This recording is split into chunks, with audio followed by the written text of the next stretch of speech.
do it, hein?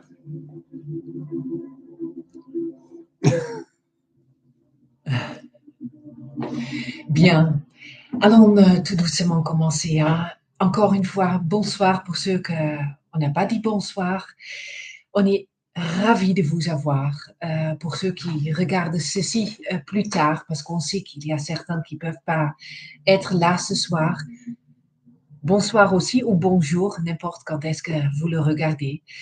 Ravis de partager ce moment avec vous. Nous allons vous proposer donc une conférence sur le thème de cœur quantique, créateur d'harmonie et d'amour. Parce que pour moi, c'est un message qui vient dans la fin d'année. Et pour nous, c'est aussi une façon de bien clôturer cette année. Pour ceux qui ne nous connaissent pas, je m'appelle Ingolf Thijser, je viens de la Hollande et à côté de moi, il y a mon mari, Frédéric Yvon.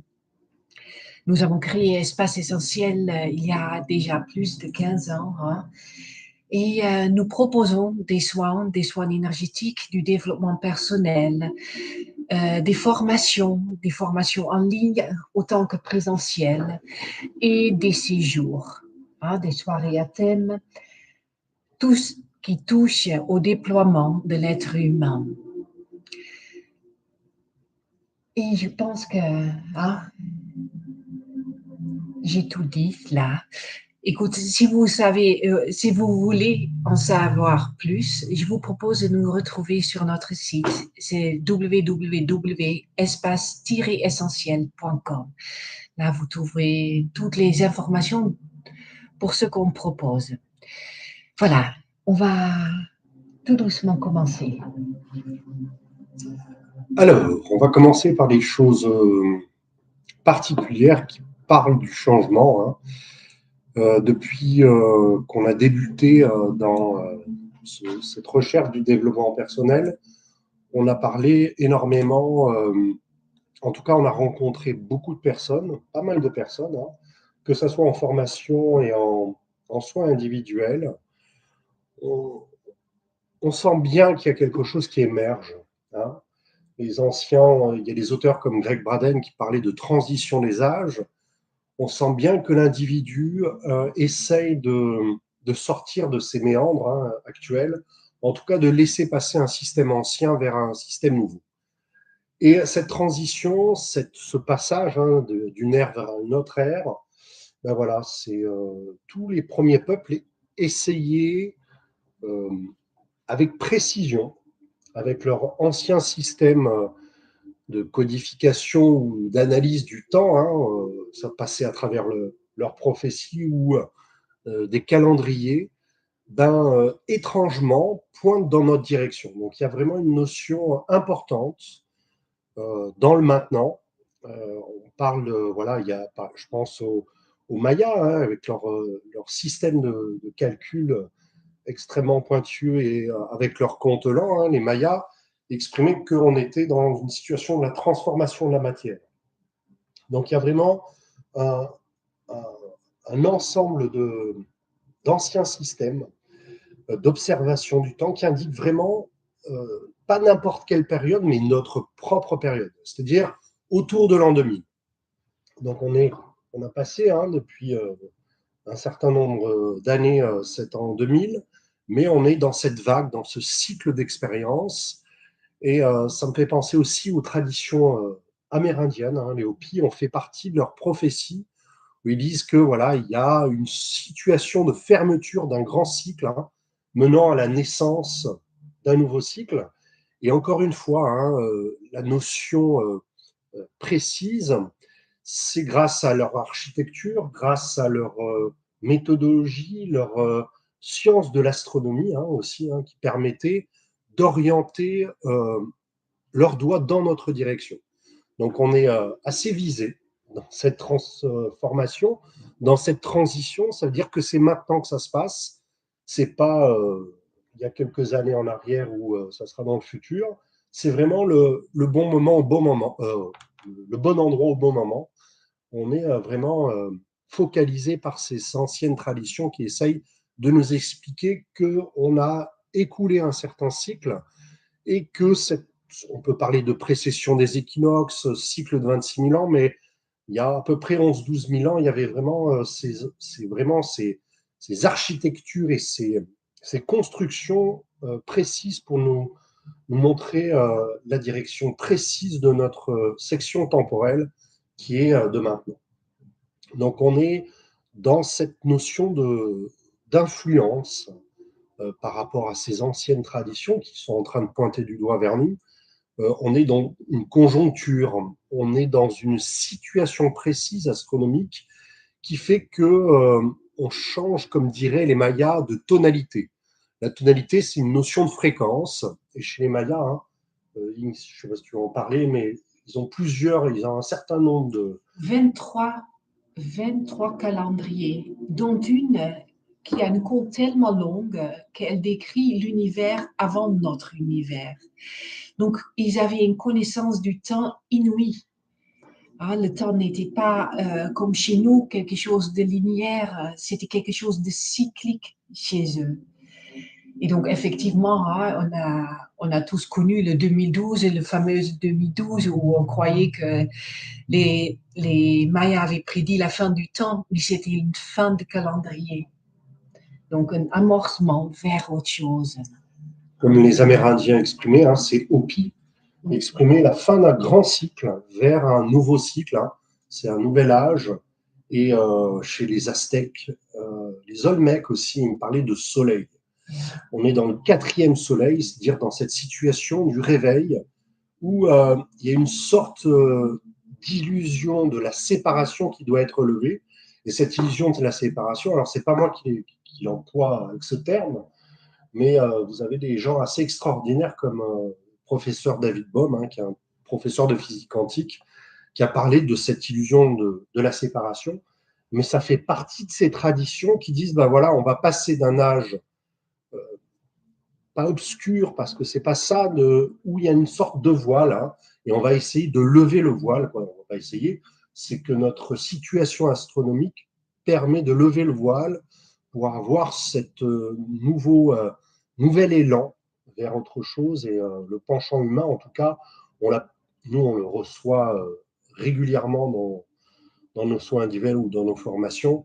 On sent qu'il y a vraiment quelque chose qui émerge de l'individu. C'est valable pour le collectif, mais l'individu a besoin de ce changement parce qu'il ressent profondément cette nouvelle tonalité. Vous vous rappelez encore, pour ceux qui sont assez âgés, mais les années 80, 90, on était à fond dans le matérialisme, quoi. Il fallait avoir ma maison, sa voiture, etc., etc. On était séparés comme on n'était jamais été auparavant. Hein. Tout était cloisonné quelque part. Et quand on regarde maintenant en arrière, on voit bien qu'il y a le monde change, quoi. Notre perception, elle change.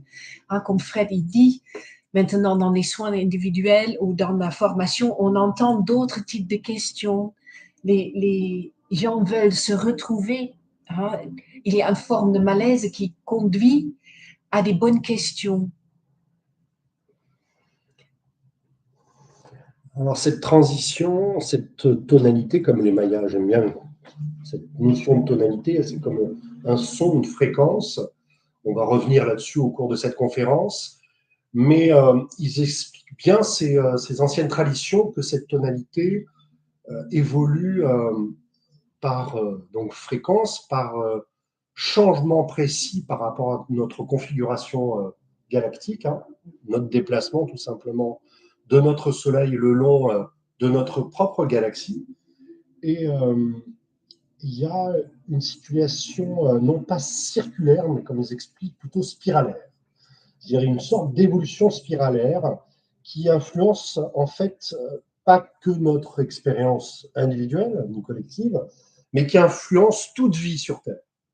Chaque être vivant est influencé par cet élan, ce changement de fréquence, et on va voir comment on arrive à capter ce changement de fréquence. Mais voilà, hein, c'est cette notion à un moment donné dans son existence qui fait que soit le boulot, soit l'aspect relationnel ne correspond plus à ce qui se passe à l'intérieur. même si, comme Ing parlait, on avait des espèces de dogmes ou de croyances qui se transmettaient familialement même, hein, ou culturellement, il fallait avoir ci ou avoir ça pour s'accomplir. L'individu, dans l'accomplissement, il se pose d'autres questions essentielles. Et il ne cherche plus à rendre matériel son environnement, bien que on est dans un système économique et on est obligé de s'y référer, mais il y a quelque chose de plus profond qui donne un écho. Alors, je parlais à l'instant de cette notion de ce scientifique qui parlait de l'illusion de la séparation, c'est David Bohm. Hein. David Bohm fait partie, alors je suis désolé, je suis issu ou formaté, moi, par le monde scientifique, et donc mes référents, et surtout, il y a des personnes, il y a des hommes de science qui m'ont donné, qui m'ont inspiré. Il y a eu une vraie inspiration, et David Bohm et Karl Pribram, ce sont les pères fondateurs de cette notion dite holographique, la notion d'hologramme. Hein. C'est ce qu'on voit dans Star Wars avec la princesse Leia qui apparaît, c'est une image virtuelle qui apparaît en 3 dimensions. Ils l'ont pensé, imaginé avant même la création du premier hologramme. Donc, c'est-à-dire l'aspect matériel, la machine qui crée un hologramme. Maintenant, il y en a un peu partout, c'est même des modes de communication et des arguments de vente. Mais cette notion holographique a été quelque chose d'intéressant et de plus en plus récupéré ou adapté par rapport à la perception de notre réalité. Donc David Bohm, c'est début 1930-1940. Les années 1950, il y a eu un espèce d'engouement des sciences, bien sûr avec le professeur Albert Einstein, et ils venaient tous du même, j'allais dire, du même coffre secret magique. C'est de l'école de Copenhague. Je cherchais le nom, Copenhague. Et cette école a vraiment fait une émulsion par rapport aux esprits, une certaine liberté, qui a permis à la fois d'émerger des choses extraordinaires. Donc, il y a Niels Bohr, il y a des physiciens de tout ordre. Hein, je pense à Ilya Prigogine aussi. Vraiment des hommes de science émérites qui ont tous été nobelisés.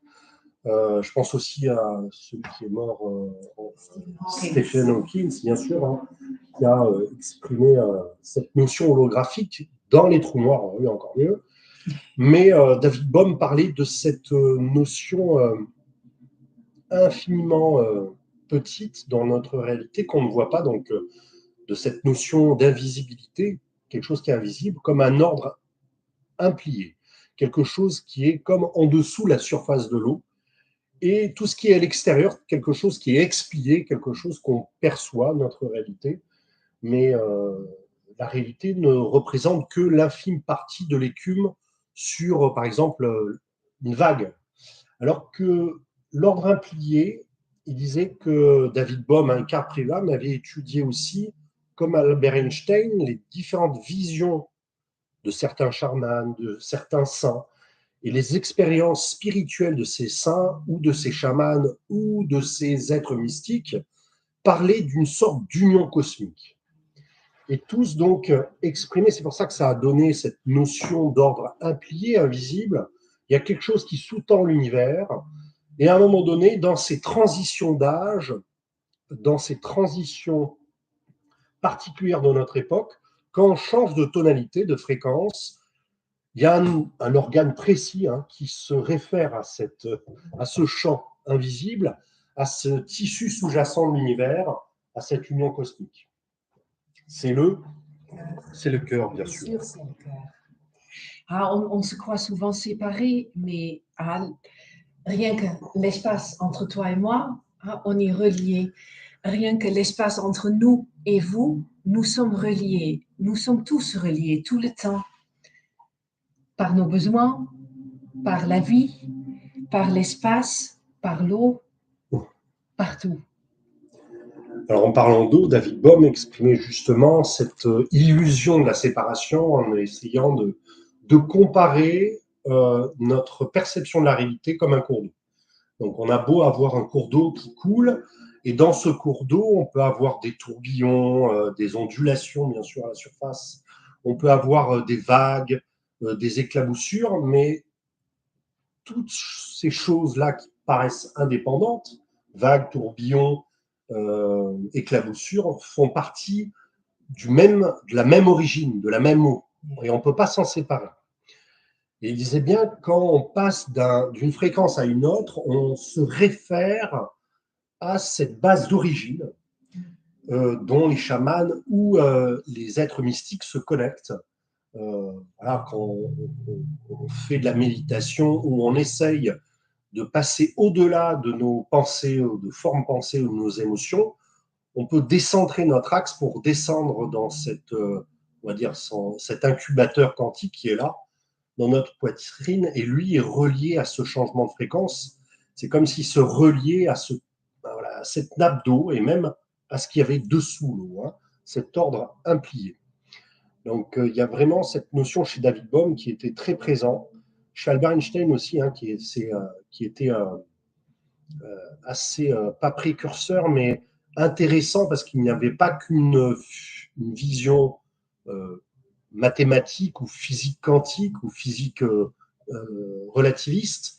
Il y avait aussi une quête de sens. Et ça, c'est important dans ces hommes de science, c'est que derrière, il y a une recherche de qu'est-ce que ça veut dire tout ça.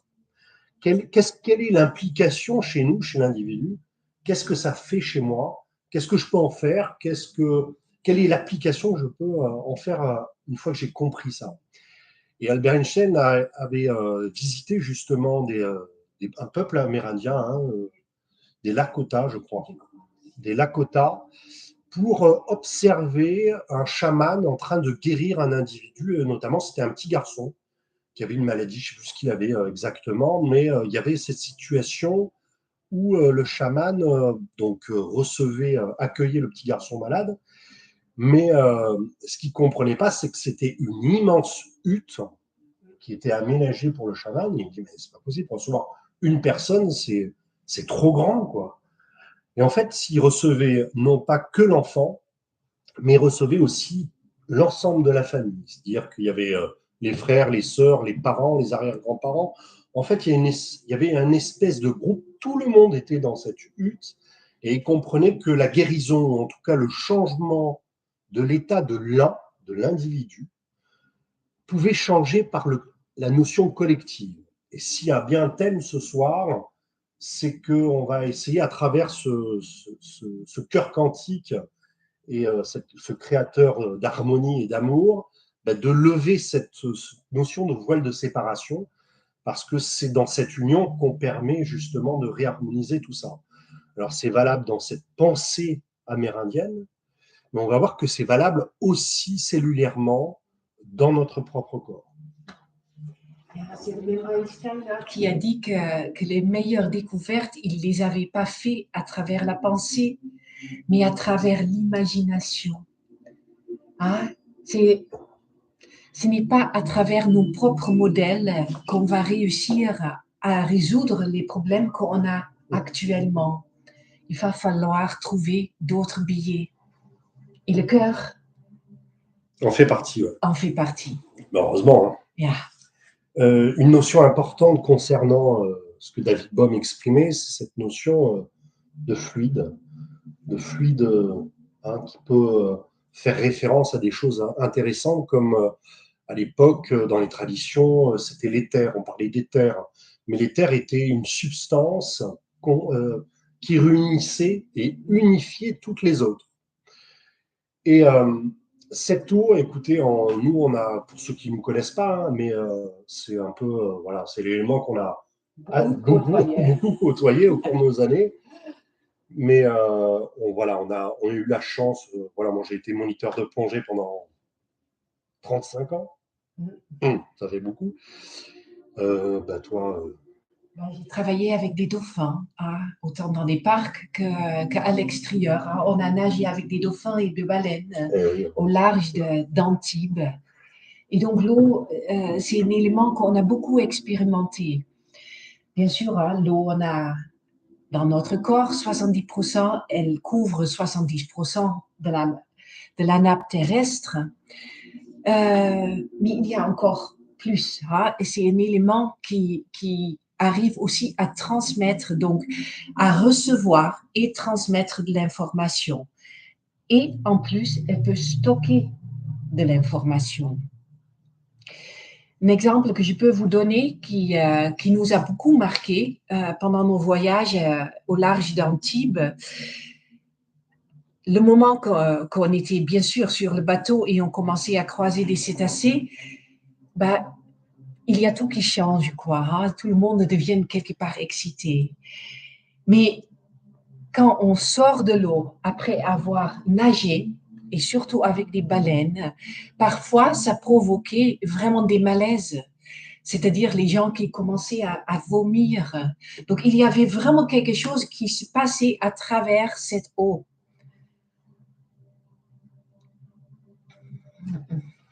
Alors, l'eau, 70%, mais il faut savoir que même dans la notion par rapport à l'intérieur de la cellule, ça contient 99%. Donc, on peut vraiment parler d'hommes liquides, enveloppés par des masses, mais par de la peau qui retient l'eau. Mais notre solution, notre notion de liquide est extrêmement importante. Écoutez, pendant ces années où on a eu la chance de se baigner avec, de nager avec des dauphins et des baleines, quand vous croisez un rorqual, quand vous nagez avec, même l'eau autour, euh, au moment du passage, change d'état.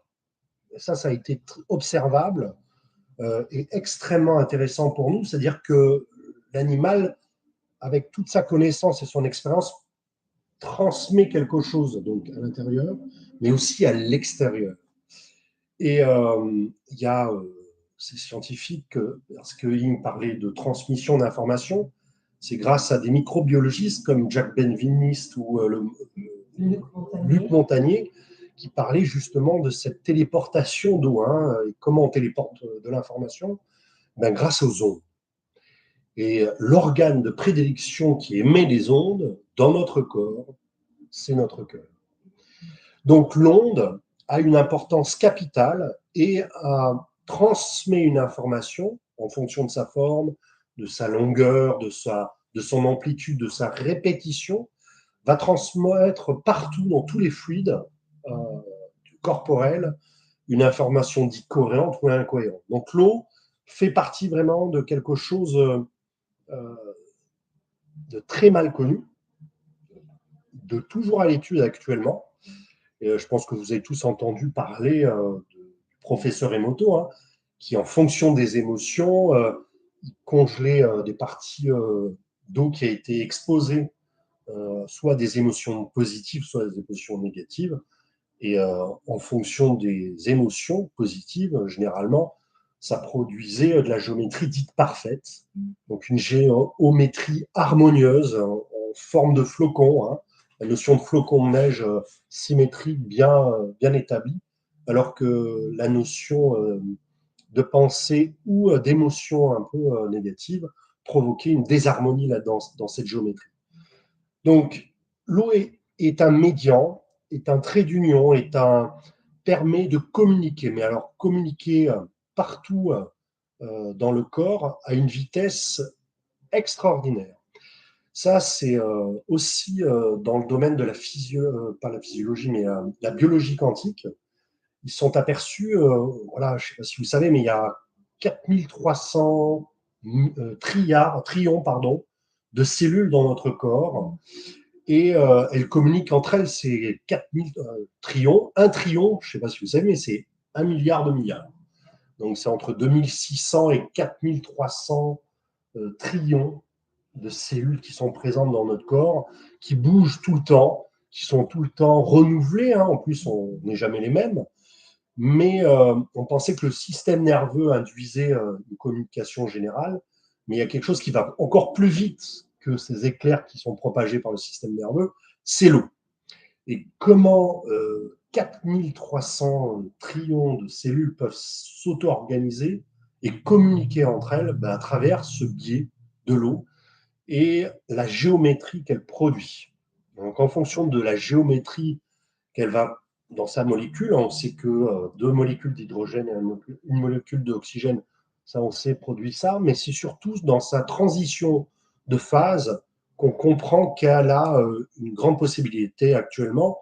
On sait qu'il y a quelque chose de primordial, c'est-à-dire qu'on sait que l'eau peut changer de phase du solide vers le liquide et le gazeux, mais actuellement à l'étude, il y a vraiment la notion d'une quatrième phase qui est à l'étude, on ne sait pas encore laquelle, mais on sait que ces transitions de phase sont importantes. En tout cas, ce vecteur est essentiel à la fois à la vie et à la fois, surtout dans la recherche sur la conscience, on présuppose que c'est grâce à cette eau présente dans toutes nos cellules, dans notre corps, qu'on arrive à capter de l'information.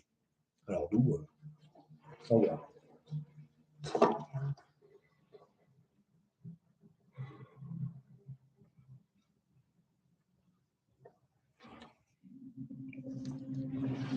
Alors, on parle du cœur, on parle de l'eau.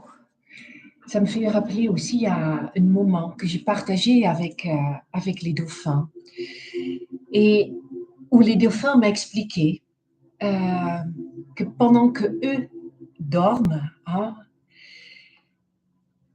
ils sont toujours reliés à cette nappe quantique. Et leur corps, il suit les mouvements, les mouvements de l'eau. Et donc, ils n'ont pas à penser. Parce qu'il faut comprendre, alors, je me prends depuis le début, un dauphin, il dort soit avec la moitié droite, soit avec la moitié gauche de son cerveau. Jamais complètement. Il est conscient pendant qu'il dort. Mais bon, comment alors de se reposer quand même? Ils le font de cette manière, c'est-à-dire qu'ils sont conscients qu'ils sont connectés à cette champ quantique. Et donc, ils se laissent quelque part bercer par cette champ quantique. Le corps, il suit les mouvements de l'eau et il nage et il s'adapte. Il nage vraiment à un rythme très lent. Ils ne sont jamais en accélération. Mais de cette façon, ils peuvent et aller à la surface pour respirer, parce que leur respiration est consciente, et ils peuvent dormir partiellement. Donc, c'est ils sont conscients de cette nappe, là où chez nous, on commence à peine quelque part à le toucher, notre interaction avec cette chambre quantique. Alors, pour être un peu rébarbatif, non, mais la physique des particules est extrêmement intéressante dans la capacité à ce qu'on a de concevoir notre réalité, ou plutôt, non pas notre réalité, mais l'illusion de la réalité. Il y a, en physique des particules, en physique quantique, c'est l'infiniment petit, on va dire, il y a une notion de dualité, entre onde et particules, et qui se traduit en fait par le fait que tous les objets semblent avoir cette double nature, à la fois onde et particules, et ce n'est observable qu'en observant chaque chose, mais dans l'infiniment petit.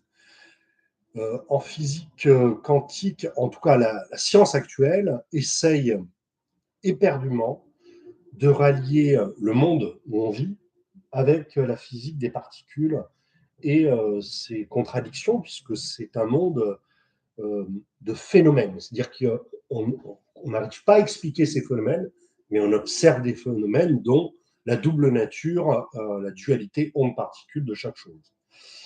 Et il y a un professeur de physique quantique qui est assez extraordinaire, qui parlait de complémentarité de ces deux choses, qui font partie à la fois ondes et particules sont les deux facettes de la même chose.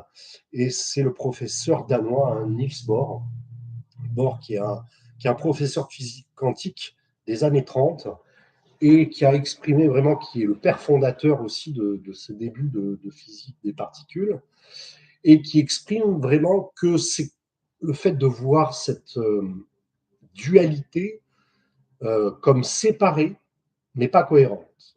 Il dit, elles sont non séparées, elles sont complémentaires. Et ça, c'est intéressant parce que ça rejoint aussi les enseignements des tradition hein, du yin et du yang, la notion de la dualité entre le bien et le mal, ou le jour et la nuit. Hein. Oui, effectivement. Au lieu de voir le jour ou la nuit, je vous propose d'imaginer que vous êtes dans l'espace et vous observez notre Terre, notre belle Terre, notre planète bleue.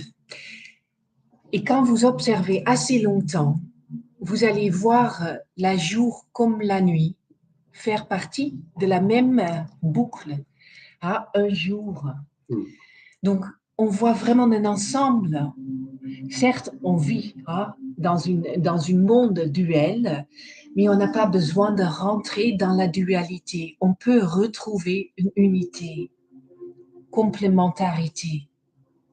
Et c'est l'objectif de la perception grâce à cet organe de prédilection hein, qui est le cœur. Le cœur va harmoniser tout ça.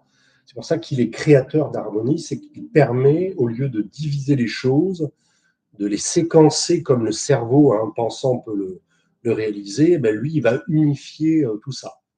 Il y a eu pas mal d'astronautes hein, qui sont sortis, ce qu'on appelle une visite extra-module hein, à l'extérieur de leur satellite ou de leur vaisseau. Ils ont vu la planète, ils sont tous revenus bouleversés surtout de voir la courbure de la Terre, sa couleur bleue, sa beauté en fait. Et quelle aberration de pouvoir être en conflit là-dessus, sur un si beau joyau. Quoi. Et il y a énormément d'astronautes qui ont eu le même retour de message, donc ça c'est intéressant. Ça va revenir sur le lien avec la dualité onde-particule, parce que c'est là où on focalise notre conscience. La conscience est comme un phare auquel on va diriger, et je ne sais pas si vous savez, mais en physique des particules, il y a une espèce de paradoxe qui est encore une fois expérimenté, réexpérimenté depuis à peu près un demi-siècle. Et cette expérience mais montre que l'observateur va modifier ce qui est observé. Donc, c'est comme s'il n'y avait que des ondes et le fait que un observateur ou un appareil de mesure observe et mesure quelque chose, ça va générer non plus des ondes, mais des particules. Alors, Niels Bohr avait exprimé un truc extraordinaire.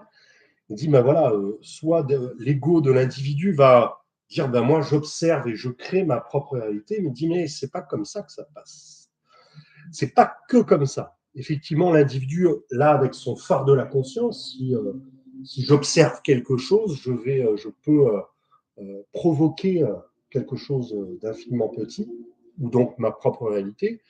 Mais il disait, mais pour que l'onde devienne particule quand on la regarde, il faut qu'elle sache que vous l'observez. Donc, il a dit, Niels Bohr, hein, dans les années 30, la particule ou l'onde sait, a conscience que vous êtes en train de l'observer. C'est pour ça qu'il y a dans la physique des particules, je ne sais pas si vous vous rendez compte, en science, on essaye de faire une répétition d'expériences auto-normées pour que ça soit clair, précis et renouvelable comme expérience. Là, le problème, c'est que soit je change d'appareil, soit je change de personne qui observe, j'ai une autre résultante qui arrive, j'ai une autre observation. Donc, Niels Bohr il disait, ben, en fait, c'est pas trop celui qui observe ou ce qui est observé qui est important, c'est l'intention dans laquelle on va observer. Moi, quand j'étais petit, ben voilà, je jouais, quand on m'a amené à l'école, à observer, à penser, tiens, ben voilà, je vais chercher une voiture verte. Généralement, c'était les 2 chevaux à l'époque. Et en temps normal, on n'en voyait pas. Et à chaque fois qu'on voyait une 2 chevaux verte, il fallait pincer le voisin ou le conducteur. Alors, pas le conducteur parce que ça criait, mais le voisin. Mais cette notion, c'est-à-dire qu'au bout d'un moment, tu vois que des chevaux verts parce que ton phare de conscience est orienté dessus. Alors là, c'est juste un exemple pour exprimer le phare de la conscience. Mais en thérapie, c'est pareil. C'est-à-dire que là où on focalise notre phare, ça veut dire qu'il y a une participation à la fois dans l'observation dans mon intention de voir les choses, et cette chose qui est observable et observée va interagir avec nous. Alors, cette double nature qui est physique particule a encore une particularité. Donc, c'est par rapport à l'observateur. Hein, c'est la notion de conscience. Dans quel état de conscience je vais observer quelque chose. Et on sait bien que, en fonction de mes formes pensées, en fonction de mes émotions, je ne vais pas observer les choses de la même manière. Ce n'est pas possible. Donc, il y a bien, à un moment donné, tous les grands mystiques de la Terre ont exprimé qu'il fallait aller au-delà des formes pensées, de tout ce qui se passait là-haut, au-delà de ses propres émotions, pour avoir une certaine harmonie, clarté dans la perception. Et il parlait bien sûr de Maya, de monde d'illusion, d'illusion. Et là, la physique des particules exprime exactement ça. Ils expriment que la façon dont je vais regarder, je vais créer les choses. Et ces choses que je crée interagissent avec moi. Donc, c'est vraiment cette notion de feedback, de looping d'informations qui est intéressante, qu'on va reprendre avec la notion cardiaque. Mais c'est comme si le vide quantique nous observait. Dès qu'on l'observe, il nous voit et lui-même nous observe. Donc, qui est observé? Eh bien, on ne sait pas trop. Hein. Si c'est nous qui observons ou si c'est plutôt l'univers qu'on a créé autour de nous qui nous observe. En tout cas, dans la physique des particules, ce sont encore une fois pas des paradoxes, ce sont des expériences qui sont prouvées régulièrement, et ils parlent, eux, de phénomènes. Donc c'est une science de phénomènes, mais on ne comprend pas comment ça fonctionne. Donc on essaye de générer des hypothèses, la notion de théorie des cordes, fameuse théorie des cordes, la multiplicité des mondes qui sont entre roches, pourrait exprimer cette possibilité que, ben voilà, à un moment donné, on observe quelque chose, un champ du possible, et ça s'effondre. Alors, je ne sais pas si vous connaissez Schrödinger, avec mon accent parfait. Super, super. Schrödinger parlait, je ne sais pas, il avait un chat, ou il ne devait pas aimer les chats, mais il parlait de cette notion d'observation. Il disait, ben voilà, en physique des particules, il faut imaginer une boîte où il y a un chat, et il est soit vivant, soit mort, ce chat. C'est triste, c'est comme ça, c'est pas moi qui fais l'expérience. Et il dit, en fait, il y a, avant qu'on ouvre la boîte, les deux sont possibles. Le chat est à la fois vivant et à la fois mort. Il parle d'état de superposition. Et lorsqu'on ouvre la boîte, lorsqu'un observateur ou un appareil de mesure observe la situation, il y a ce qu'on appelle un effondrement d'ondes quantiques qui s'effondrent pour laisser qu'une seule réalité. Donc, il y a un champ du possible avec des ondes bien précises dans cette nappe de l'éther, dans cette union cosmique. On peut, Erwin Laszlo, il parlait de champ A pour parler du champ akashique. Mais la conscience, le phare de la conscience, lorsqu'elle va éclairer quelque chose, elle va éteindre ou diminuer le champ du possible pour ne laisser qu'une seule réalité. Et ça, c'est intéressant. Ça peut exprimer cette capacité de voir que du vert, une voiture verte, une 2 chevaux verte, avec mon phare, ou de focaliser son existence soit sur des problématiques, soit sur des choses positives. Ça aussi, avec quoi je me nourris, avec quel état de conscience je vais vivre dans mon existence, fait partie de la création et de l'interaction de ces créations avec ma propre observation. Donc, on parle d'état de superposition, et l'état de superposition, c'est cette multiplicité du possible. C'est le champ du possible. C'est comme s'il y a plein de possibilités, et à un moment donné, le champ de conscience va faire effondrer ça, en tout cas le phare va éclairer une seule possibilité. Alors ça, c'est intéressant parce que ces franges, ces différentes possibilités, on peut le voir nous en thérapie, puisqu'on utilise l'aspect énergétique, et dans l'aspect énergétique, on a ce champ du possible. Ça ne veut pas dire que quand vous avez une information, peu importe laquelle, qui descend dans le corps d'énergie, ça ne veut pas dire qu'elle va arriver. Ça veut dire qu'il y a une possibilité qu'elle puisse descendre jusqu'au corps physique. Dans le champ du possible, tout dépend, pour qu'elle ne descende pas, du champ du possible, de du phare de la conscience, là où il va être organisé. Par exemple, si vous avez un projet professionnel, relationnel, pour que cette énergie descende, puisqu'on part du corps d'énergie dans ce champ du possible qui descend vers la matière, c'est où je vais orienter mon phare, mon point de focus, pour créer cette réalité.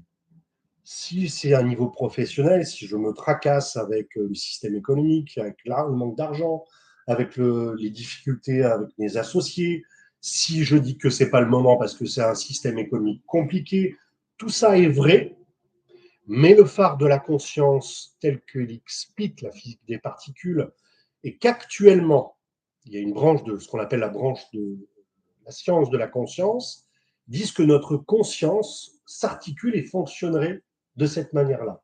Donc, en fonction de là où je vais projeter ma lumière, en fait, ben, je vais créer à interagir avec non pas des réussites, des solutions, mais plutôt des cailloux dans les chaussures qui sont embêtantes. Alors, des fois, c'est intéressant d'avoir des cailloux, mais il ne faut pas y rester. Ouais. Ouais, ça, c'est tout à fait la question avec quoi je me nourris, quoi. Hein. Qu'est-ce que je veux voir dans ma vie? Est-ce que je vais me concentrer sur ce qui ne va pas? Est-ce que je vais me concentrer sur ce que je veux, hein, là où je veux y aller? Est-ce que je vais m'opposer à certaines idées ou certaines personnes? Ou est-ce que je vais écouter et peut-être hein, m'enrichir à travers une conversation? Donc, il y a hein, avec quoi je me nourris, bien sûr physiquement, mais il y a donc aussi émotionnellement et mentalement cette question. Et on peut aller plus loin, parce que Freddy parlait tout à l'heure avec cette notion de looping, hein, la relation que nous avons avec le champ quantique, à travers ce que je pense ou que j'induis dans ma vie. Je vais aussi nourrir le champ quantique d'une certaine façon.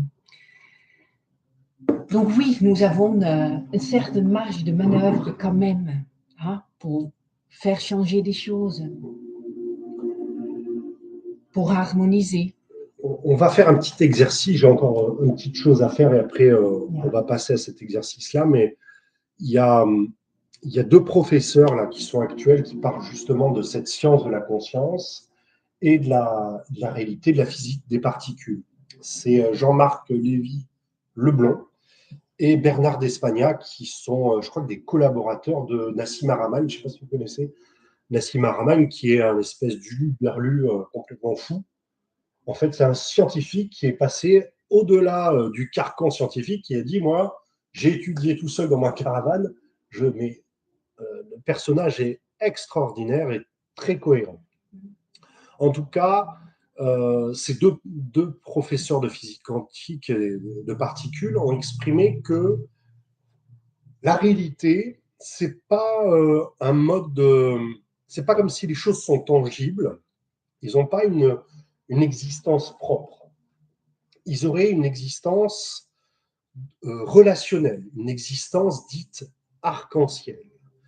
Alors, c'est quoi une existence dite arc-en-ciel? Moi, j'ai trouvé ça tellement poétique. Et comme l'eau, hein, dans les traditions, on parlait de l'eau, du médian, du transmetteur, je ne sais pas, dans tous les contes ou les mythes sur le Graal ou sur les rituels, vous avez toujours de l'eau. Vous avez toujours des rituels avec soit de l'eau dynamique sous forme de cascade ou une source.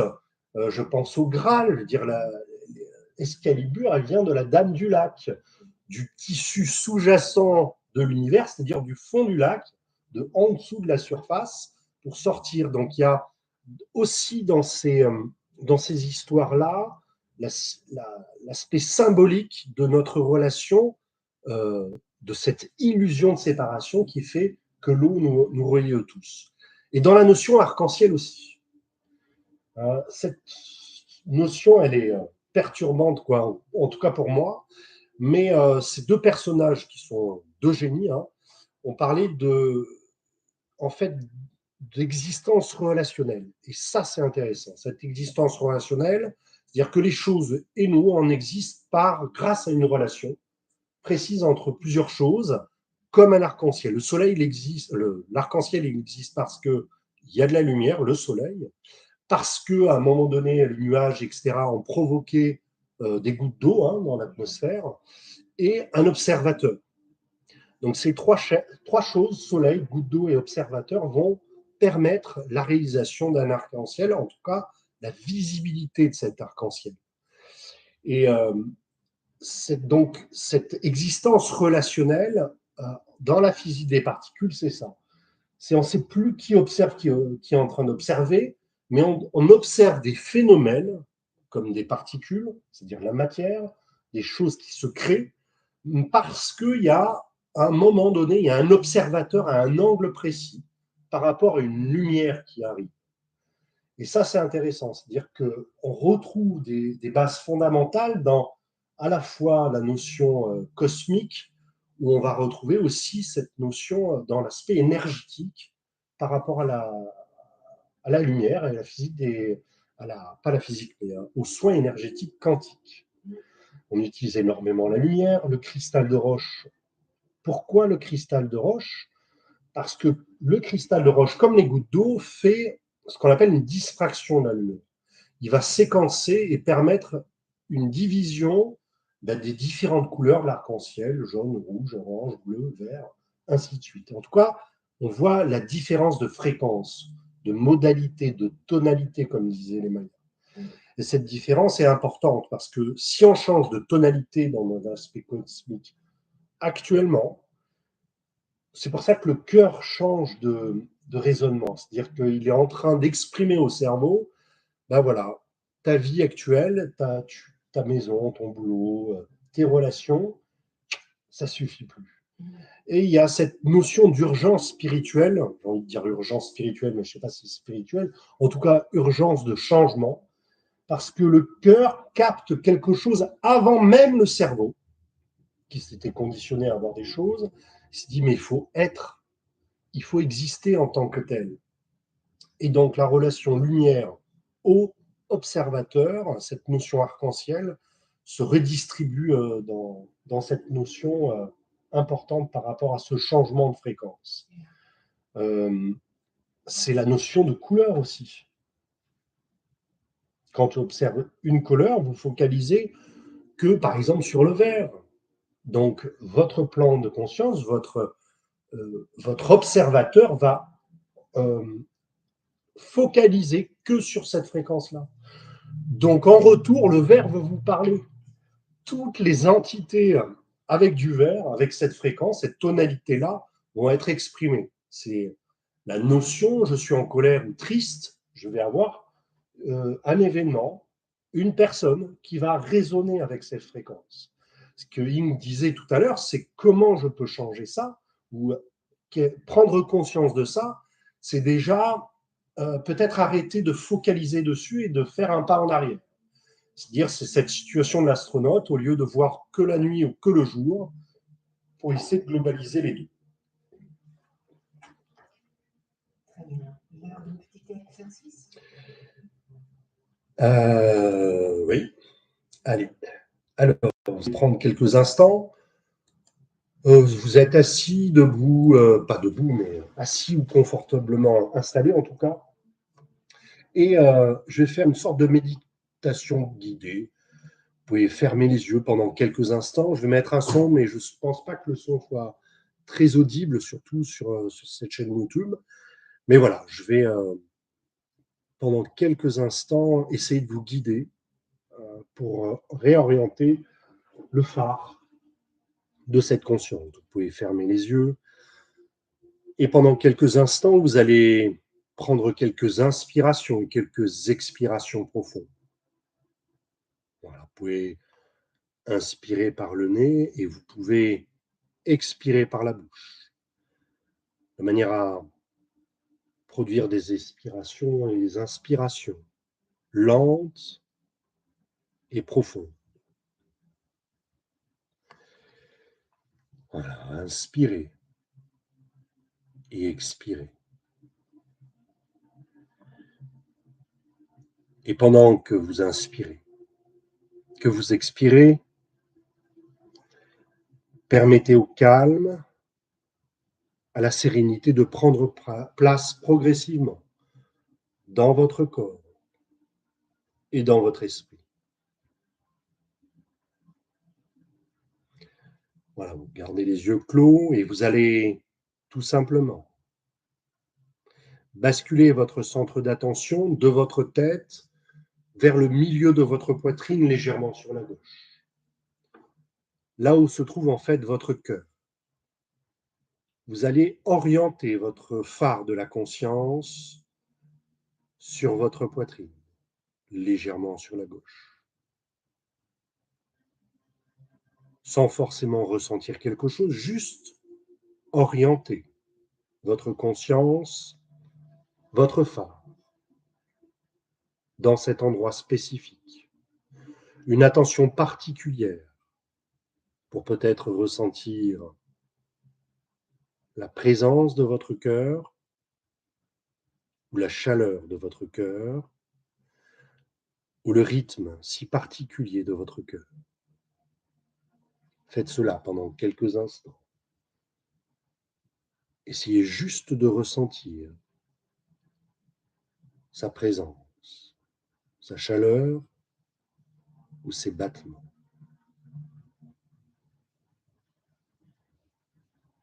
Voilà. Vous allez maintenant continuer à garder contact avec ce cœur qui provoque des ondes dans tout votre corps et même, on va dire, dans le tissu sous-jacent de l'univers. Et vous allez imaginer maintenant un escalier qui monte. Et vous allez penser à cet escalier et créer cet escalier. Je vais compter de 10 à chaque chiffre, à chaque compte, à chaque nombre. Vous allez monter le long de cet escalier. Et plus vous montez, plus vous allez être environné, englobé par de la lumière. C'est comme si tout en haut de cet escalier, il y avait une lumière envahissante, englobante. Et plus vous allez monter, plus vos pensées, vos émotions vont se dissiper et disparaître.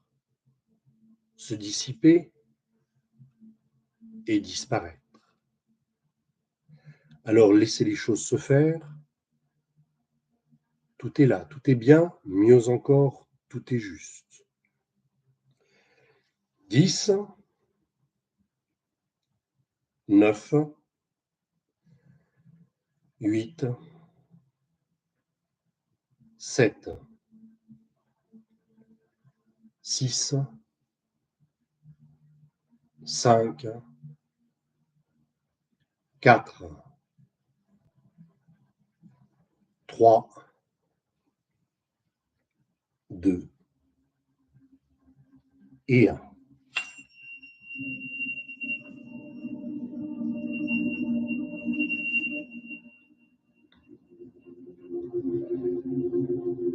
Voilà, conservez les yeux clos.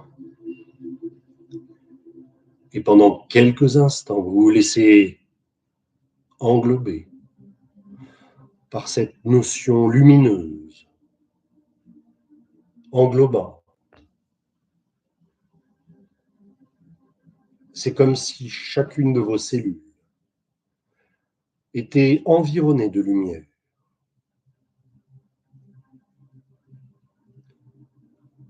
Et il y a là, derrière vos yeux clos, j'aimerais que lentement mais progressivement,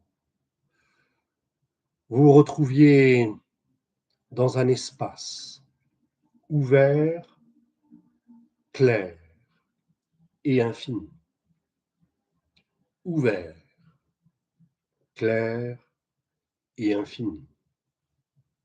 C'est comme si vous flottiez en apesanteur dans l'univers, avec des milliards d'étoiles devant vous, derrière vous, au-dessus de vous, en dessous de vous. Et vous êtes là, flottant, au milieu de l'univers. Et je voudrais que vous restiez en contact avec ce cœur qui bat, ce cœur qui vit, ce cœur qui aime. Et vous allez laisser remonter ou laisser venir un souvenir positif.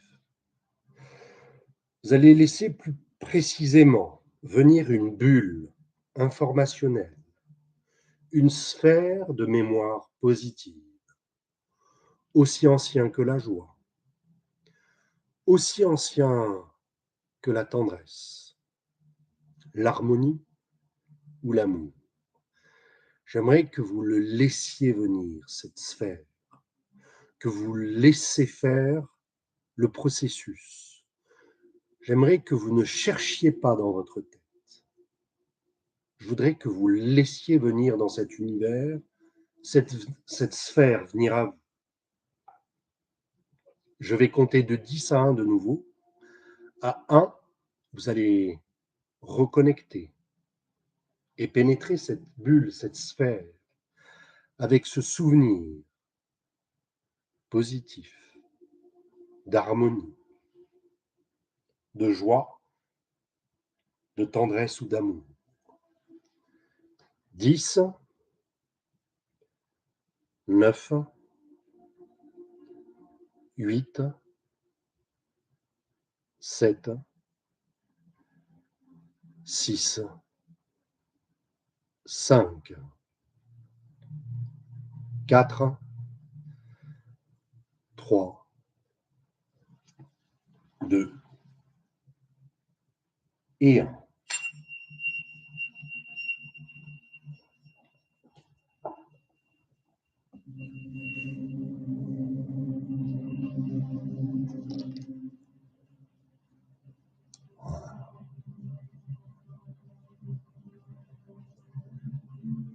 Laissez-le venir à vous, ce souvenir, et observez comment votre corps réagit, comment votre esprit capte cette information positive. Encore une fois, laissez les choses se faire. Tout est là. Tout est bien. Mieux encore, tout est juste.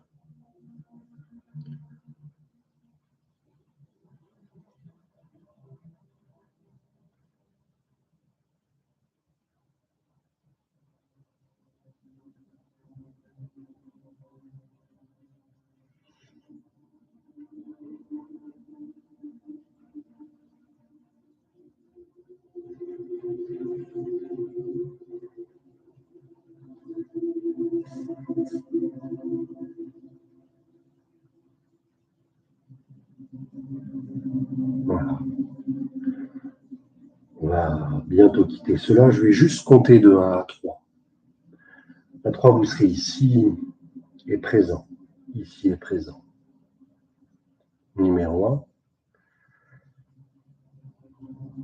Numéro 2.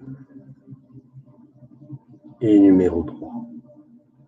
Voilà. Prenez une dernière inspiration profonde. Et vous ouvrez les yeux, tout doucement.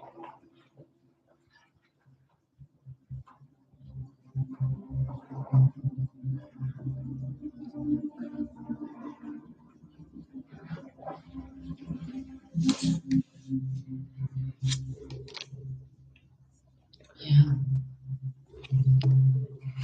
Alors, nous voudrions encore partager quelques instants, quelques informations avec vous, et puis on a encore un dernier exercice à faire après. Alors, on parle depuis le début de ce cœur, et il y en a beaucoup qui étaient dites déjà, mais pour ceux qui qui ne sont pas au courant, ça mérite quand même de plonger quelques instants. Le cœur, ça fait peut-être une cinquantaine d'années qu'on le voit quelque part comme une pompe qui fait circuler le sang. Mais pour les ancêtres, ça a toujours été la porte vers la sagesse, la porte vers la connaissance. Il représentait bien plus qu'une simple pompe de sang. Il y a beaucoup d'expressions qui sont reliées au cœur, qui sont toujours là. J'arrive pas à en trouver une là, mais avoir des choses sur le cœur, quoi, de besoin d'exprimer, de s'exprimer. Le cœur à l'ouvrage. Voilà, merci. Donc, le cœur, il était beaucoup plus important auparavant. Il était plus écouté quelque part. Et surtout quand je rentre dans l'art, là, la notion de cœur était extrêmement présente dans l'art. Ça a diminué tout tranquillement. Mais on est sur le voie de retour à travers la science. Dans les années 60-70, Béatrice et John Lassé, ils ont découvert que le cœur, il possède un réseau neuronal. Donc, on a affaire à 40 000 neurones à peu près, donc beaucoup moins que le cerveau. Mais assez pour créer quelque part son propre cerveau. Il y a un transfert d'informations du cœur vers le cerveau et du cerveau vers le cœur. Et ce qui est étonnant, c'est que le cœur, il envoie beaucoup plus d'informations au cerveau que le cerveau vers le cœur. Donc, dans cet ensemble, c'est le cœur qui prédomine. Et il faut quelque part l'imaginer comme une série d'horloges. Bon, moi qui ai été formée pour être orfèvre, j'ai travaillé là-dedans au début. On avait aussi des horloges et des horloges à l'ancienne avec une pendule, quoi. Et ce qui était toujours étonnant, que c'était le plus grand qui dirigeait le reste des horloges. C'est-à-dire que sans rien faire, tout se calait sur le même rythme au bout du moment. Bon, quand on parle du cœur et du cerveau, c'est quelque part pareil. C'est le cœur qui prédomine tout le reste du corps. Donc, là où se trouvent des neurones. Et je ne parle pas simplement que du cerveau, mais par exemple aussi les neurones dans le ventre. Donc, si on arrive à régler notre cœur, on arrive à harmoniser tout l'ensemble de notre corps et notre état d'être.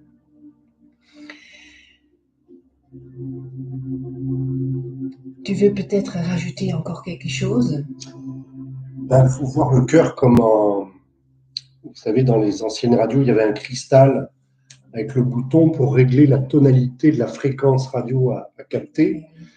Voilà, le cerveau, ça serait l'antenne de la radio, mais le cœur, c'est le bouton de réglage qui définit en fait la fréquence des informations reçues à travers son rythme particulier. C'est pour ça qu'en cohérence cardiaque ou dans les notions qu'on essaye d'amener ce soir et souvent en thérapie, on essaye de demander de se reconnecter à ce rythme. Parce que dans ce rythme, il y a le battement effectivement du cœur, mais ce n'est pas trop lui qui est important. C'est sa résonance. C'est cette notion d'onde qui va produire, parce qu'il y a un rythme spécifique lorsque le cœur bat de manière régulière et ordonnée. On a une notion de dynamique des fluides qui se produit. Et donc, le cœur module sa fréquence et le cerveau passe ensuite à l'action. Donc, ce qu'elle dit, c'est assez intéressant. Il y a un ordre. En Asie, on appelait le cœur l'empereur. C'est-à-dire que c'était lui qui prenait les décisions avant que le cerveau pensant, le cœur et la raison, s'entrechoquent. Et effectivement, on est devenu plutôt une société de la raison, du mental, de l'analyse, on dissèque les choses, on les sépare, alors que le cœur, pas du tout, il fait totalement l'inverse, il les réunit. Mais ce qu'on sait maintenant, hein, c'est que d'abord le cœur reçoit les informations pour les diffuser ensuite au cerveau et au corps. Vous savez très bien, quand vous êtes dans un état émotionnel profond, ben là, si on a peur ou si on est triste, on ne voit plus rien, on ne perçoit plus rien. Les émotions coupent la transmission de la perception de tout ce qu'on voit. Donc, il y a un réglage. Si je m'arrive à me connecter à ce cœur en respirant, hein, je règle mon cristal du réglage cardiaque qui permet de mieux appréhender la situation ou de voir que le conflit extérieur n'est pas forcément dirigé vers soi. Ou d'avoir d'autres solutions.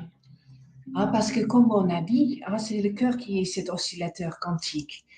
Donc, je peux donc décider avec quoi je me nourris. Si je me fais plaisir dans la vie, hein, je me nourris bien, je deviens cohérente avec moi-même et donc je dégage ça aussi à l'extérieur. Et donc de plus, je vais nourrir la nappe quantique avec des signaux cohérents. Tu as dit que le cœur l'englobe, hein, mais il a un champ électromagnétique qui est 5000 fois, écoutez-moi bien, 5000 fois plus grand que le cerveau. Donc, on sait le mesurer et les derniers appareils, parce que ça évolue au fur et à mesure du temps, les derniers appareils, ils arrivent à mesurer ce champ électromagnétique dégagé par le cœur jusqu'à 4 mètres. Donc, c'est énorme. Ah, c'est comme quelque part une sphère autour de votre cœur qui peut atteindre jusqu'à 4 mètres. Ce qui veut dire que quand vous êtes bien et vous parlez avec quelqu'un, automatiquement, vous entraînera avec vous l'autre personne. Donc, c'est aussi une moyenne pour se réguler avec les autres personnes. C'est une moyenne de se sentir bien avec l'autre. Si nous arrivons à rentrer dans notre cœur, la conversation va se dérouler autrement. Alors, ce champ électromagnétique, ça veut dire deux choses. Donc, il y a un champ électrique et magnétique. Il faut savoir que le champ électromagnétique, par exemple, de notre Terre, parce que toute chose qui tourne, hein, qui vibre comme notre cœur, comme le cœur de notre planète, produit un champ électromagnétique. Et il est vital pour notre planète parce que s'il n'existait pas, il n'y aurait pas de vie sur Terre. Donc c'est suffisamment important pour exprimer quelque chose en corrélation par rapport à ce cœur. Donc le cœur terrestre et notre propre cœur, hein, doit battre à l'unisson parce que c'est lui qui nous protège aussi pas des attaques, mais des flux solaires, des radiations solaires produites par notre Soleil. Donc, il nous protège aussi, hein, il fait cette notion-là. Mais en physique, hein, un champ électromagnétique, c'est un champ porteur d'informations. Donc, une onde cohérente, comme dans l'eau, hein, va amener et diffuser une information, donc à la fois vers l'extérieur, comme ma très chère femme me parlait, mais redistribue dans l'infiniment petit de l'information. Donc cette onde cohérente, en se concentrant tout simplement, comme on vient de faire tout à l'heure, sur le cœur, lui donner de l'attention, c'est important. Parce que cette onde qui va propager ce cœur, ce champ électromagnétique, a un double impact. Déjà dans l'onde propagée à travers l'eau, hein, comme un champ d'information qui se propage, va unir et syntoniser tous les organes ensemble, à travers l'eau. Hein. Donc, il y a une notion de collaboration, de connexion entre les différents organes. Et ça, c'est important parce que c'est comme vous voyez, en musique, on appelle ça un métronome. Quand on fait battre un métronome, on sait que voilà, ce métronome, notre cœur, donc c'est le métronome ou l'horloge la plus importante qui donne le rythme. Si notre cerveau l'écoute, il va se syntoniser, c'est-à-dire s'harmoniser à ce rythme, à cette fréquence, à cette onde. Et c'est valable pour tous les organes. Donc il y a une notion importante de restructuration, de régénération même cellulaire concernant cette onde. on parle d'ondes régénératrices du cœur. C'est quand même. Alors, ça date des années 70 pour John et Henri Lassé, Béatrice Lassé, pardon. C'est les années 60-70 au Fields Institute, qui ensuite, ça a été transmis par l'organisation qui existe toujours, hein, qui font des avancées, des percées scientifiques extraordinaires. Ils ne font pas que ça, hein. Il y a plein de choses et des enseignements justement par rapport à cette cohérence cardiaque, en tout cas par rapport à l'intelligence de ce cœur qui est nettement plus ordonné. Donc, il va syntoniser, c'est-à-dire harmoniser aussi l'ensemble du système nerveux et tous les centres du système nerveux, c'est-à-dire le cerveau émotionnel qui est là-haut, le cerveau reptilien, cette notion de peur, d'angoisse, d'anxiété, donc il va calmer et harmoniser ça. Et je pense aussi au cerveau de la peau, parce que dès qu'on rentre dans cette transition de changement, pas que la nôtre là, mais dès qu'on est en séparation, en changement de boulot, on peut avoir des effets cutanés. On parle de cerveau de la peau, l'aspect de toutes nos terminaisons nerveuses. Ben voilà, c'est là où je peux avoir un herpès, c'est là où je peux avoir des choses en réaction, des allergies, parce que le cœur essaye de mettre en résonance l'ensemble de la structure, mais le mental essaye de lutter, ou la notion émotionnelle essaye de contrecarrer cette information. Donc c'est là où il y a une lutte qui est incohérente, comme n'importe quelle lutte entre les individus. Et il faut essayer de s'unir parce que ce rythme, cette notion importante de ce qui se passe en nous peut être propagée aussi à l'extérieur. Et encore une fois, même si on ne le voit pas, elle est divulguée dans ce tissu sous-jacent de l'univers, qu'on peut parler de champ akashique, hein, pour Erwin Laszlo, champ A, mais je pense aussi à cette notion de problématique ventrale. Il y a le cerveau intestinal, il y a 100 000 neurones dedans. Donc si le cerveau limbique a une difficulté émotionnelle à digérer un événement, il y a un blocage au niveau du ventre. On le voit très bien, nous, en notion thérapie. Du coup, l'onde cohérente, l'information cohérente du cœur, si on arrive à l'écouter, à orienter, vous voyez, le phare de la conscience dessus, et à respirer à travers, il réorganise tout ça. Il permet de régénérer les tissus aussi. C'est ça qui est extraordinaire. Ça a été, voilà, il y a eu des opérations cardiaques qui prouvent maintenant que cette notion de focalisation sur quelque chose de positif, sur un souvenir de bien-être heureux, aide l'ensemble de la structure à se remémorer de cet aspect et du coup à le créer, à régénérer les tissus grâce à ça. Aussi maintenant aussi, hein, que le cœur, il prédit, il est capable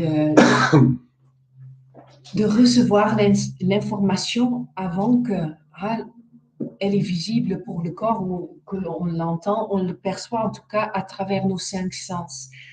Ce qui est encore une fois plus intéressant parce que d'écouter son propre cœur, donc quelque part cette information que le cœur y véhicule, nous permet donc aussi d'anticiper et d'aller dans la direction où le cœur veut nous amener et pas le cerveau. Mais il y a une raison physiologique à ça. On est... oui, oui. Vas-y. Non. Mais non, dans la vie intra-utérine, on sait pourquoi le cœur, pourquoi ça serait lui qui serait en priorité, celui qui entend les informations extérieures, même du vide quantique. Pourquoi lui? Ben, tout simplement. Parce que c'est le premier organe qui est créé. Avant même le cerveau. En combinaison et en même temps que le cordon ombilical, il y a le cœur. C'est au bout de 2 semaines, je crois, il commence à battre avant même que le cerveau soit constitué. Donc c'est lui qui est devant de scène, en priorité, dans notre organisation et dans notre vie intra-utérine. L'empereur. Là aussi, la transmission en fonction de la maman, de ce qu'elle ressent, on est baigné dans l'eau. On est dans de l'eau, dans un océan cosmique. la vie intra-utérine, c'est ça au début. Et après 9 mois, on commence à vouloir sortir, mais au début, c'est cette union, on est dans un état fusionnel, dans cette eau matricielle, et bien sûr, l'état de la mère, l'état émotionnel et l'état va propager des informations dites cohérentes ou pas forcément incohérentes. En tout cas, les dernières expériences sur le cœur ont prouvé quelque chose d'extraordinaire, parce que tout à l'heure, je parlais d'ondes cohérentes qui régénéraient les tissus, mais on sait que ça va jusqu'à l'intérieur de l'infiniment petit, c'est-à-dire dans ce qu'on appelle l'ADN. Et en fonction de la pensée positive qu'on émet grâce au cœur, l'ADN se déploie et produit un déploiement de cette hélice de l'ADN. Donc, quelque chose de négatif va contracter, mais la cohérence avec notre cœur, se ressentir son propre cœur permet cette ouverture. Je ne sais pas si vous avez déjà rencontré des gens amoureux. Les gens amoureux ne sont jamais malades.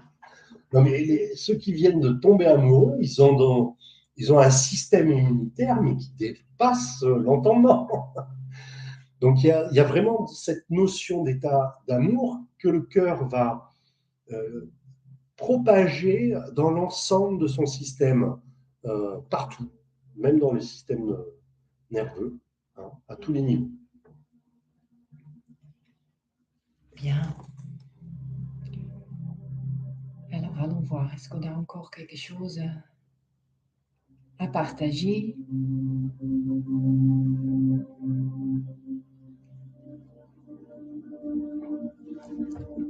Je pense qu'on arrive tout doucement vers la fin. J'aimerais bien vous amener encore dans un petit exercice. Alors, vous allez fermer vos yeux, à nouveau installez-vous confortablement et mettez-vous à l'aise. Installez-vous confortablement et mettez-vous à l'aise.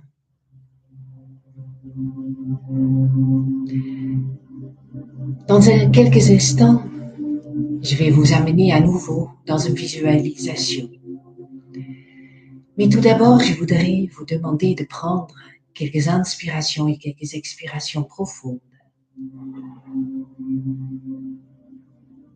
Voilà, inspirez, expirez profondément.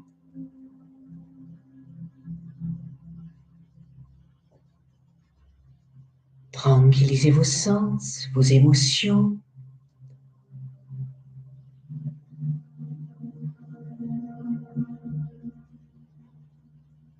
Et permettez avec chaque inspiration comme avec chaque expiration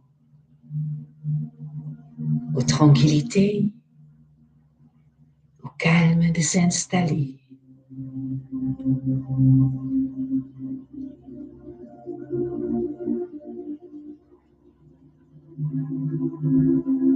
Voilà, après 2, 3 respirations, vous pouvez revenir à la respiration normale. Puis je voudrais à nouveau que vous basculez votre centre d'attention de votre tête vers votre cœur. Ce cœur qui aime et qui bat là dans votre poitrine. Si vous le désirez, vous pouvez même mettre une main sur votre cœur pour le sentir battre quelques instants. Cherchez contact avec votre propre cœur afin de créer ce partenariat à nouveau.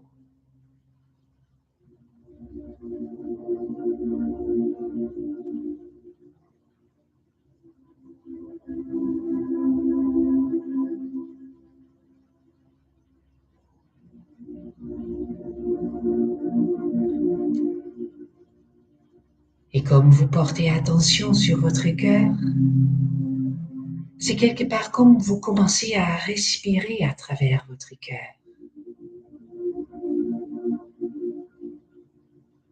Les inspirations et expirations un peu plus lentes que d'habitude.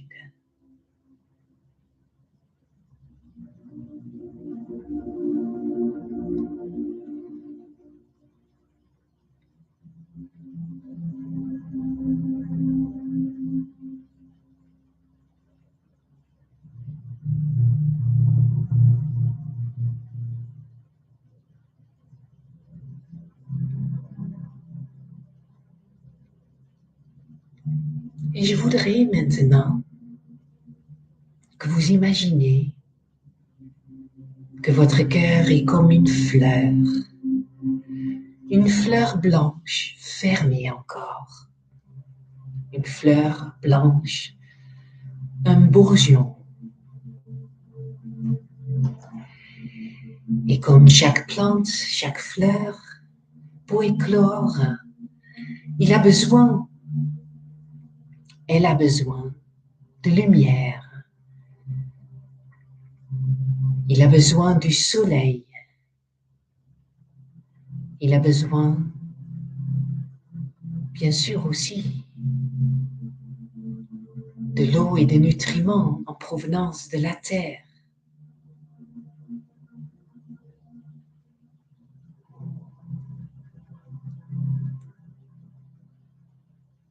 Et donc cette fleur blanche clôt et va se diriger vers le soleil. Et là, derrière vos yeux clos, je voudrais que vous imaginiez une levée de soleil.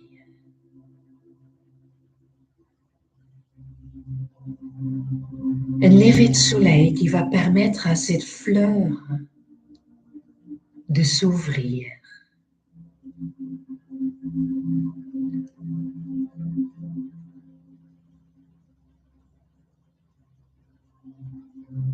Et sur les pétales de cette fleur se trouve la rosée du matin. Et comme elle capte les rayons de lumière du soleil, l'eau permet de faire une diffraction de lumière. Et donc, elle diffuse une arc-en-ciel dans votre cœur.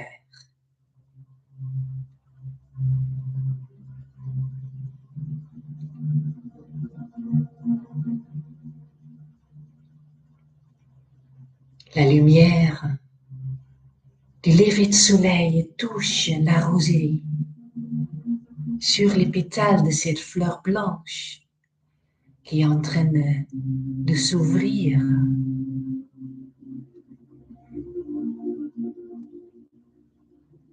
Et cette rosée permet de rayonner toutes les lumières du arc-en-ciel à l'intérieur de votre cœur.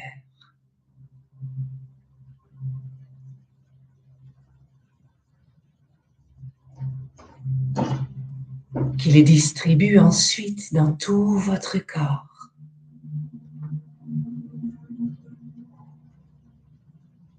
C'est comme chaque cellule, chaque organe,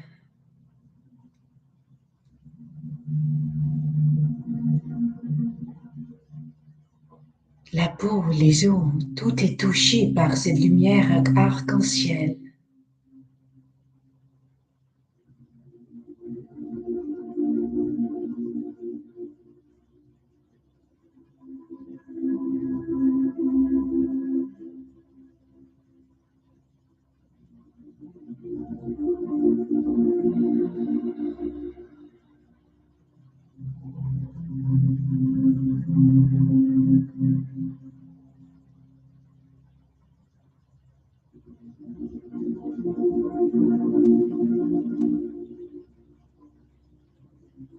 Puis comme votre cœur et votre corps baignent maintenant dans cette lumière arc-en-ciel, je voudrais qu'on regarde plus précisément cette lumière qui vient du soleil. Quelque part, c'est comme une poussière de couleur or.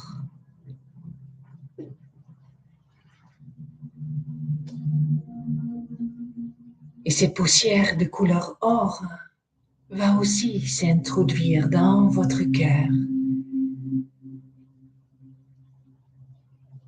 et dans votre corps.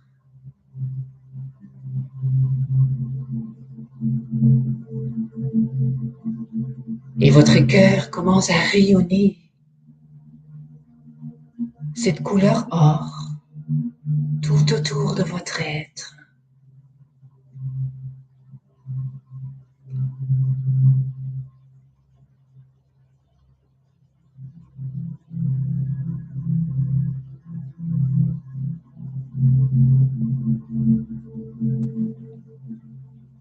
La nature nous montre comment de nous déployer.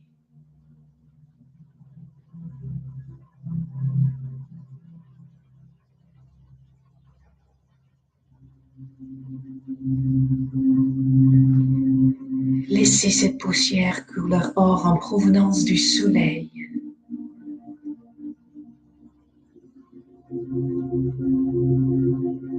rentrer dans votre cœur. Rentrez là dans votre corps où vous en avez besoin.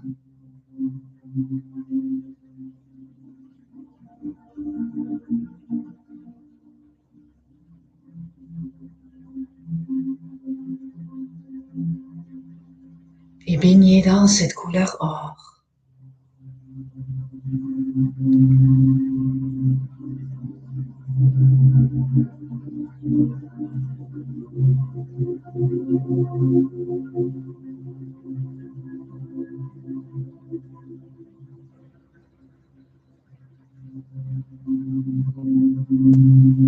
Les Mayas y parlaient d'un soleil derrière le soleil.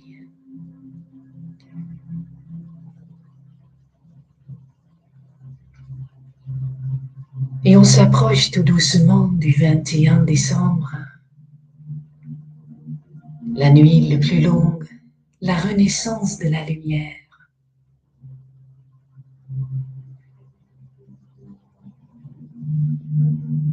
S'orienter vers le soleil permet aussi de s'aligner avec ce noyau galactique.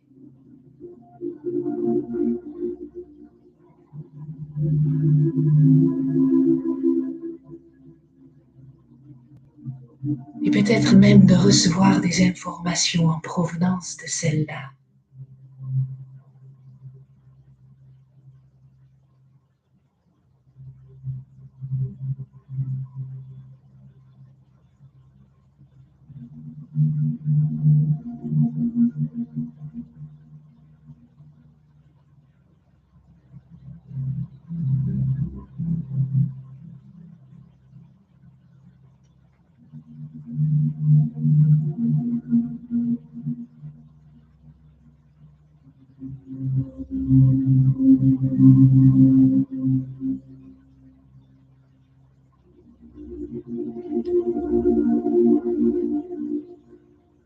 Voilà, et tout doucement, nous allons quitter cela.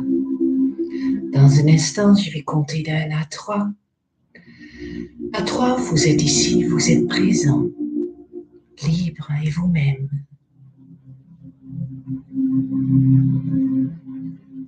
Numéro 1, numéro 2 et numéro 3. Voilà, bougez les doigts des mains, les orteils. Prenez une grande respiration profonde et ouvrez les yeux.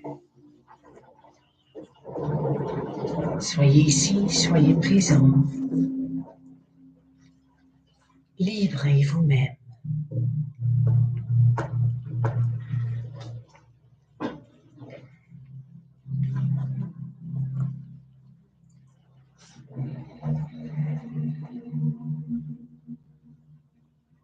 Voilà. Nous sommes tout doucement arrivés à la fin de ce partage, de cette dite conférence. Je voudrais vous remercier, que vous soyez présents maintenant ou plus tard. Remercier pour votre attention. Et je voudrais remercier aussi les personnes qui sont là avec nous depuis un bon bout de temps. Je voudrais aussi remercier les gens qui nous ont inspirés, comme les gens qui nous ont enseigné, Et avec cela, nous allons vous quitter. Nous vous souhaitons une excellente soirée, une excellente fête de fin d'année. Et nous espérons vous retrouver bientôt. Alors, nous espérons pas dans 10 ans. On va essayer de mettre d'autres choses, mais je rejoins ma très chère femme. Effectivement, on est extrêmement gratifiant de votre présence, de votre suivi, et puis effectivement de toutes ces personnes qui nous inspirent. Hein, et sans l'autre, tout ça ne pourrait pas exister de toute façon. Donc merci à vous tous qui nous écoutez ce soir et qui nous écouteront peut-être ultérieurement. Mais voilà, on est extrêmement reconnaissants pour toutes nos futures activités. Hein, qu'ils n'oublient pas de passer par notre site www.espace-essentiel.com. Voilà, on essaiera, si vous avez des questions, n'hésitez pas à les laisser sur le chat, hein, je crois que ça reste, je ne sais pas. Mais voilà, on était ravis de vous accompagner pour cette soirée. J'espère que vous avez passé vous aussi un agréable moment. En tout cas, ça a été un honneur pour nous d'être là. Merci à vous tous. Bonne soirée et nous espérons à très bientôt. On vous embrasse très fort et puis voilà, que l'aventure continue. On va essayer de ne pas attendre 10 ans quand même. Ça fait long. Bonne soirée à vous, bon dimanche soir et puis à bientôt.